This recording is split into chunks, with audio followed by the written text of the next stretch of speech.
is a yard machine lawn tractor that I've been working on, and it's been having some problems.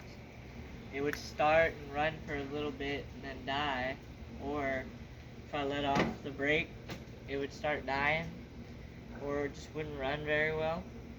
And it's got a 13.5 horsepower Tecumseh engine, and this is about like a 20-year-old engine, so it's pretty old.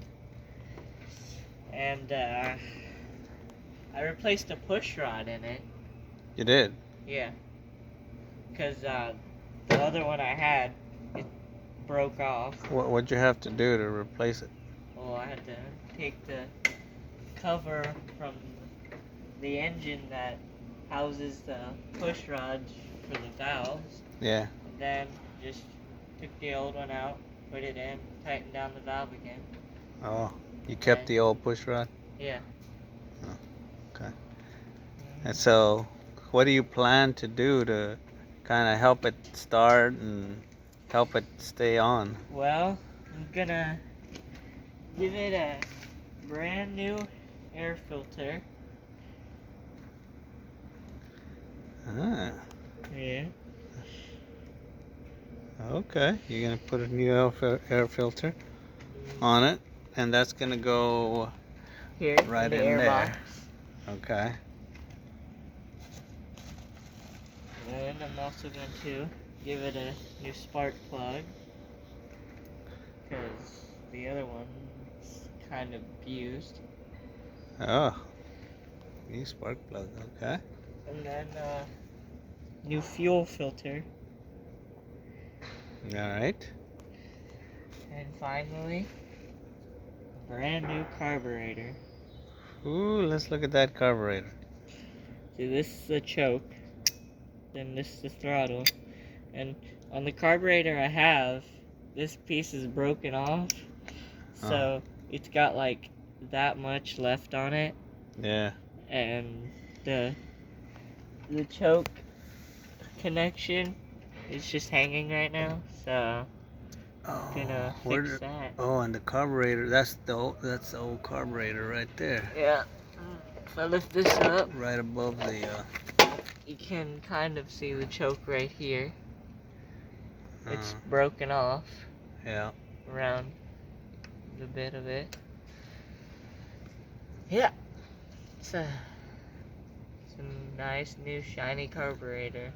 Yeah, so that's the carburetor, the old carburetor, the old fuel filter, and the old air filter that you're gonna replace. Yep. And what's weird is when I start this engine and it runs, instead of getting hot with the engine, Yeah. the carburetor and the intake manifold get really, really cold. Uh-huh. And it's kind of weird because it starts getting mildew on the outside of it too. It's kind of weird for it to get cold, right? Yeah, I don't know what it is. Huh. But if it runs, it runs. Yeah. Let's hope it runs. I know it drives, because before it dies, I can put it in gear and test the forwards and reverse. Yeah. And it works. Huh. But at one point, it was running. Right. And I put it in reverse to kind of let it run through it. Kind of like when I start it and let it run. Yeah.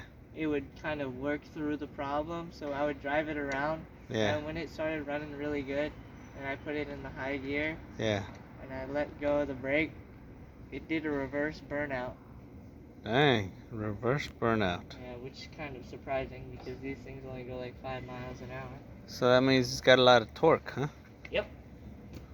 But anywho, let's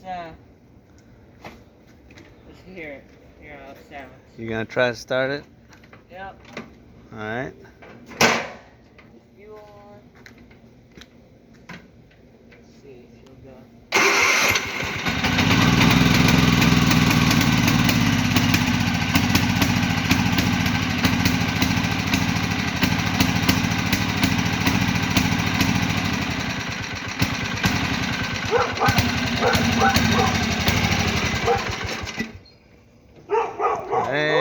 That's a lot of smoke.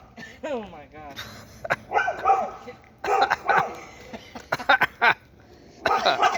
Oh my god. Oh my goodness. It was not as bad as when I started it this morning.